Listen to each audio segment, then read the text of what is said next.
ये कहानी है एक बाप बेटे की जो स्कूटर पर कहीं पर जा रहे होते हैं। तभी जो बाप होता है उसकी नजर पड़ती है रोड के साइड में कुछ लड़कों के ऊपर जो कि कीचड़ में कुछ ढूंढ रहे होते हैं। तो अपना स्कूटर वहां पर रोकते हैं और जाकर के उनसे पूछते हैं कि बेटे क्या ढूंढ रहे हो यहाँ पर। तो उनमें से एक बोलता है कि आपको दिख नहीं रहा है कि ये सामने सोने का फल है, हम उसको पाने की कोशिश कर रहे हैं। उसकी ये बात सुनते ही पिता का ध्यान जाता है उस सोने की फल की तरफ जो चमक रहा होता है। फिर उनके माइंड में कुछ इमेजिनेशंस बनने लग जाती हैं कि काश ये जो फल है ये मेरे बेटे के पास में आ जाए तो ना सिर्फ उसकी बल्कि मेरी भी जिंदगी बदल जाएगी। तो बिना सोचे समझे अपने बेटे को धक्का मार देते हैं उस कीचड़ में और बोलते हैं कि तुझे किसी भी कीमत पर वो फल लेकर के आना है। लेकिन बेटे को वो फल नहीं चाहिए होता है, उसके अपने कुछ और ही सपने होते हैं। वो बहुत कोशिश करता है अपने पिता को ये समझाने की कि मेरी खुशी इस फल में नहीं है, मेरी खुशी कहीं और है, मेरे सपने कुछ और है।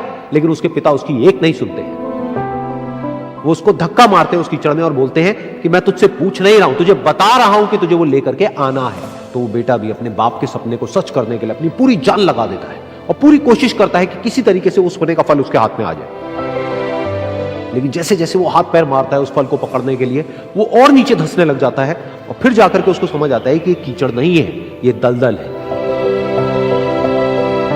वो चीखता है, चिल्लाता है, अपने पिता को आवाज लगाता है, लेकिन उसके पिता उसकी एक नहीं सुनते। बोलते हैं कि बहाने मत बना, और भी लोग हैं वहां पर जो कर रहे हैं, तो जब वो कर सकते हैं तो तू क्यों नहीं कर सकता। तो एक बार वो फिर से कोशिश करता है और अपनी पूरी जान लगा देता है, लेकिन उसके बाद भी उसके हाथ में कुछ नहीं आता है और वो धीरे धीरे नीचे धंसता चला जाता है और मर जाता है। तब जाकर के उसके पिता को एहसास होता है कि उससे कितनी बड़ी गलती हो गई।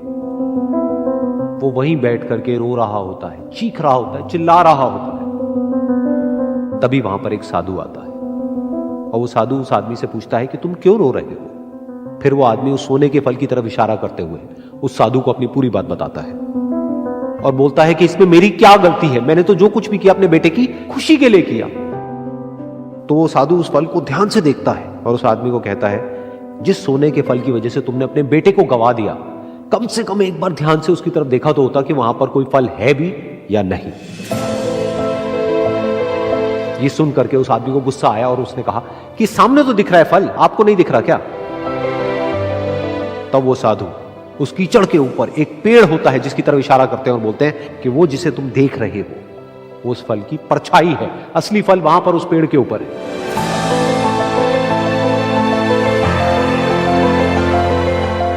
फिर वो साधु उस आदमी को बोला कि अपने बेटे को जबरदस्ती धक्का देने की बजाय और उसको बताने की बजाय कि तेरी खुशी किसमें है, अगर तुमने उससे पूछा होता कि बेटा तू बता तू क्या करना चाहता है और तेरी खुशी किसमें है, तो ना सिर्फ तुम्हारा बेटा जिंदा होता बल्कि हो सकता है कि उसके हाथ में वो असली सोने का फल भी होता।